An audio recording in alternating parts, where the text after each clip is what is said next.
need is one good disaster. Seriously. I hate to say it, but every time something really bad happens, like the last time when the swine flu came out, we had a huge spike on YouTube. And then from that, so many new users came, and our web stats, our site stats went way up through the roof. Now it's starting to level off. So now the next thing is going to happen, and you'll see it's going to go way up again. Double, triple, quadruple what we have today. Fortunately, now we have all the structures in place to deal with that. This is a good problem to have. It's a good problem, but we have to be cautious that we don't lose the qualities that make our mission so special and wonderful and a pleasure to be associated with. We always want to make sure that the people who come to us are treated fairly, are treated nicely, that we're gentlemen, that we are straightforward in our dealings, simple and careful, considerate of other people's feelings, considerate of their mental state and their emotional state. And sometimes, of course, there are going to be people that we just can't help, and we're going to have to ask them to go away. But we find that the majority, by far, of the people who join our mission and our site are decent, honest, intelligent, hardworking, and a pleasure to deal with. In fact, just lately, over the past month or two, so many wonderful new students have come. I couldn't even list them. A few names stand out, but I don't want to mention just a few and not mention them all. But we have so many nice new students, so many new life members, so many new university students working on the courses. I think we're pushing now over 40 enrollments, and of course this is nothing. In the future, it's going to be hundreds and thousands of students enrolled in these courses. So we always want to make sure when we deal with these people that we deal with them in a way that's going to make them happy that they came to our community. And so we don't ever want to get involved in politics or in subterfuge or deception in any way. It's better if we don't grow so fast, actually. So we should never be greedy to collect too much donations. If people want to give something, that's very nice. But, we don't really push for that. We don't ever, we have made this a policy from the beginning that we don't ever campaign for donations. We allow people to donate if they understand the importance of our work and they're enthusiastic enough to want to help us. Then we very graciously accept their help, but we don't push, And so we don't ever want to get into that mood, because every other religious organization in the world is like that. We don't ever want to have that greedy mood. That whatever Krishna sends, that's all right. Somehow or other we'll work within that. And then be very cautious about how much we spend. Even if Krishna sends a lot of facility, that means he has some special use for it. If somebody gave us $1 million tomorrow, what would we do with it? I would get a big piece of land in India, and I would build a wonderful temple and a wonderful spiritual university. But I wouldn't change any of the other things we're doing.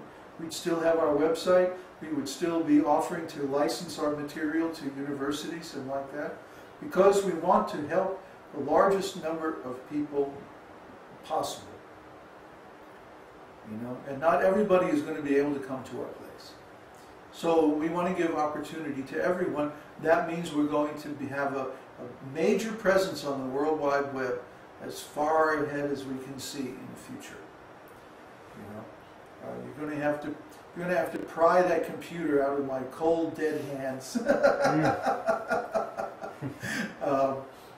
Because preaching is very important, and with this internet thingy, you can reach thousands and millions of people with very, very little effort, very, very little expense. So why should we take the hard path when Krishna has given us the easy path? I mean, I still see my god brothers struggling like anything to open big temples and raise lots and lots of money. And they don't have to work that hard. I don't know why they're doing like that. Is that because they think they have to imitate Srila Prabhupada?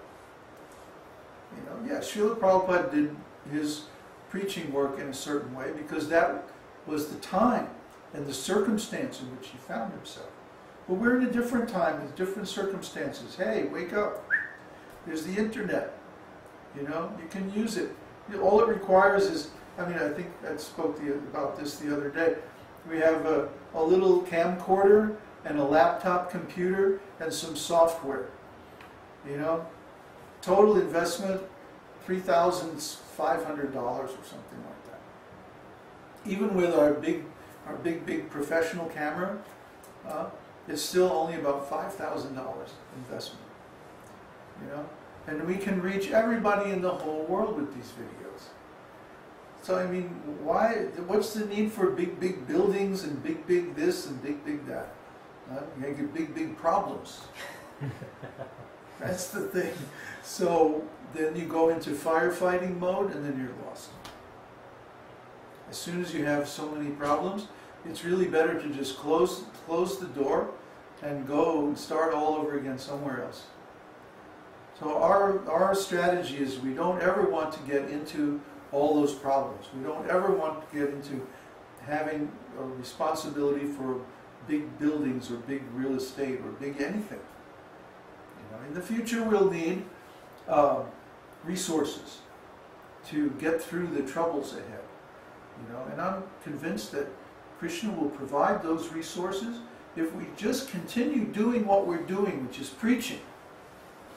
As soon as you get out of preaching and into management and control and all this business stuff, then you've already lost. It doesn't matter how many nice big buildings you have, you've already lost because you're not preaching anymore. And preaching is what has given us everything good that we have gotten so far. So my focus is now and will always be on the preaching work. Because the preaching, the teaching, the sharing of the good knowledge that we have, this is the main means of value creation that we possess. And we would be very foolish if we ever deviate from that and go into business development or involved in politics or any of this other nonsense. This is for less intelligent people. This is for people who want a religion. This is for people who want some combination of spiritual and mundane. But we don't care for that. If we can preach to the whole world with a laptop and a camera, then Hari Bol, I mean, we don't need a big expensive thing. Okay, but if people are coming to universities and they're expecting an education and they're only getting half an education, and we have an opportunity to give the other half, well, that's a good opportunity. We can do that. We can work with one school, and then through that school we can license the program to many, many other schools. That's all right. And then we still maintain our separate, independent existence as the Esoteric Teaching Seminars Incorporated. That's never going to change. We're always going to remain independent. We're never going to become a part of any other organization, even another spiritual organization or like that. Even if ISKCON came to me and they said, if you just rejoin ISKCON, then we'll make you GBC, we'll make you Guru, we'll give you all this funding, and I would say no. No. Because a Brahmana must be independent to give accurate advice. A Brahmana should never be beholden to anyone. He should never accept control from anyone. A Brahmana should only accept control and service of the Supreme Lord. That is the nature of a Brahmana. See? But these so-called Brahmanas in Kali Yuga, they sell out. We've seen the Brahmanas, you go to the temple and they say, oh, you want darshan? Okay, 10 rupees. Or 100 rupees, or whatever it is. And then they open, ding-a-ling-ling-ling, they open the curtain. Okay, ding-a-ling-ling, shut.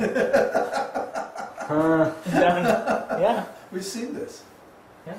And they call themselves followers of Chaitanya Mahaprabhu, Goswami, this, that.